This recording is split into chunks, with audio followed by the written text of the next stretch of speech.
శ్రీ రమణ భాషణములు. మహర్షి. ఏన అశ్రుతం శ్రుతం భవతి. చాందోగ్యోపనిషత్. దేని తెలియుటచే తెలియనివన్నీయును తెలియనగును.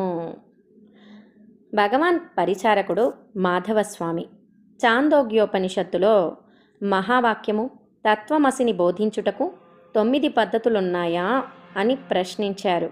దానికి మహర్షి లేవు, పద్ధతి ఒక్కటే. ఉద్దాలకులు సత్ ఏవ సౌమ్య, సత్ మాత్రమే ఉంది అని బోధింపనారంభించి శ్వేతకేతువు ఉపవాసముతో వివరించారు. సత్ వ్యక్తిలో కలదని ఆ ఉపవాసం సువ్యక్తం చేస్తున్నది. పలు పువ్వుల నుండి కూర్చిన తేనె వలె ఈ సత్ అందరిలోనూ సమానమే. జీవులలోని స్థితులలో అంతరం లేదు. ఈ విషయం గాఢ నిద్రలో స్పష్టంగా తెలుస్తుంది. ప్రశ్న ఏమంటే, అలా అయితే నిద్రలో అది అందరికీ తెలియాలి కదా? తెలియదు. వ్యక్తిత్వం స్పష్టమైనది కనుక. మిగిలి ఉన్నది సత్ మాత్రమే. సముద్రంలో నదులు లీనమైనట్లు వ్యక్తిత్వము నష్టమైనప్పుడు సత్ ఉందా? చెట్ల కొమ్మలు కత్తిరిస్తే అవి తిరిగి ఎదుగునట్లు ఎదుగుట చెట్టు బ్రతికి ఉన్నదని గుర్తు. అదేవిధంగా తప్పక అది అక్కడ ఉంది. నిద్రాణంగానైనా సత్ అక్కడ ఉండునా? ఉండును. ఉప్పు నీరు ఉదాహరణగా తీసుకుందాం. నీటిలోని ఉప్పు అతి సూక్ష్మం, కంటికి కనబడదు, కానీ ఇతర ఇంద్రియములకు అది తెలుస్తుంది. ఈ తెలియడం ఎలా? ఆ ఇతర ఉపాయాలేవి? విచారణ వల్ల. గాంధారారణ్యంలోన విడిచిన మనిషి తిరిగి ఇల్లు చేరుకున్నట్లు పరిణామ ఆవరణల్లోనూ అవతరణ విరమణల్లోనూ ఉండునది సత్ ఒక్కటే. తేజ పరస్య దేవతాయాం. అన్ని జ్యోతులు పరంజ్యోతిలో కలియును. అగ్ని పరీక్ష నిజాయితీ లేనివాన్ని శిక్షిస్తుంది. నిజాయితీ స్వతఃసిద్ధంగా తెలుస్తుంది. నిజాయితీ కలవాడు లేదా ఆత్మజ్ఞాని మిథ్యారూపాల చేత, అంటే ప్రపంచము జనన మరణాదుల చేత బాధింపబడకుండా సుఖంగా ఉంటాడు. కానీ కుటిలుడు లేక అజ్ఞాని దుఃఖితుడవుతాడు. గాఢ నిద్రను వర్ణించినట్లుగా అన్నీ సత్య వస్తువు నుండే వచ్చాయి అని ఉద్దాలకుడు బోధించాడు. దేహం అన్నాన్ని స్వీకరిస్తుంది. అన్నానికి నీరు కావలెను, అన్నం జీర్ణం కావటానికి. ఆ నీటికి ఉష్ణత అవసరం. తేజోమూలమన్విచ్చ. అది సత్ పరస్యాం దేవతాయాం, సత్తులో కలిసినది.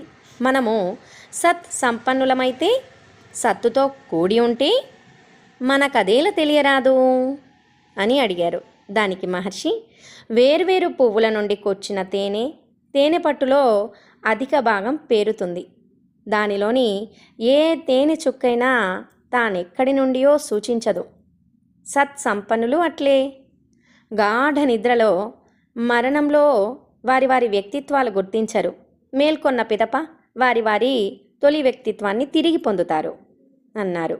దానికి భక్తుడు, తేనెలో మధు బిందువులకు విశిష్ట చిహ్నాలు లేవు, నిజమే, కానీ వేర్వేరు అవయవాలు లేవు. అవి తిరిగి తమ మూలాన్ని చేరవు. వ్యక్తి గాఢ నిద్ర నుండి ఆ వ్యక్తి మేల్కొంటాడు. దీనికేమంటారు అని అడిగారు. దానికి మహర్షి, నదులు సముద్రమును చేరి తమ వ్యక్తిత్వాన్ని కోల్పోతాయి, కానీ వాని నీరు ఆవిరి అయి వర్షమై గిరులపై కురిసి ఏరులై సముద్రమునే చేరుతుంది. అట్లే వ్యక్తులు నిద్రలో తమ వ్యక్తిత్వమును కోల్పోతారు, కానీ తమకు తెలియకున్నా వారి వారి పూర్వ వాసనలకు అనురూపంగా వ్యక్తులుగానే మరలి వస్తారు. ఆ విధంగా మృతిలో కూడా సత్ నష్టం కాదు అన్నారు. దానికి భక్తుడు, అదెట్లు సాధ్యము అని అడిగారు. దానికి మహర్షి, చెట్టును చూడు, కొమ్మలను కొట్టివేసినా తిరిగి ఎదుగుతుంది. కూకటి వేరు చెడనంతకాలము అది పెరుగుతూనే ఉంటుంది. ఆ విధంగానే సంస్కారాలు వ్యక్తి చనిపోయేటప్పుడు హృదయంలో లయమవుతాయి. అవి నష్టము కావు.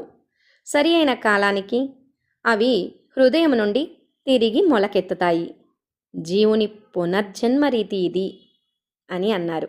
దానికి భక్తుడు, హృదయంలో దాగి ఉన్న సూక్ష్మ సంస్కారముల నుండి ఇంతటి విశాల విశ్వం ఎలా వస్తుంది అని ప్రశ్నించారు.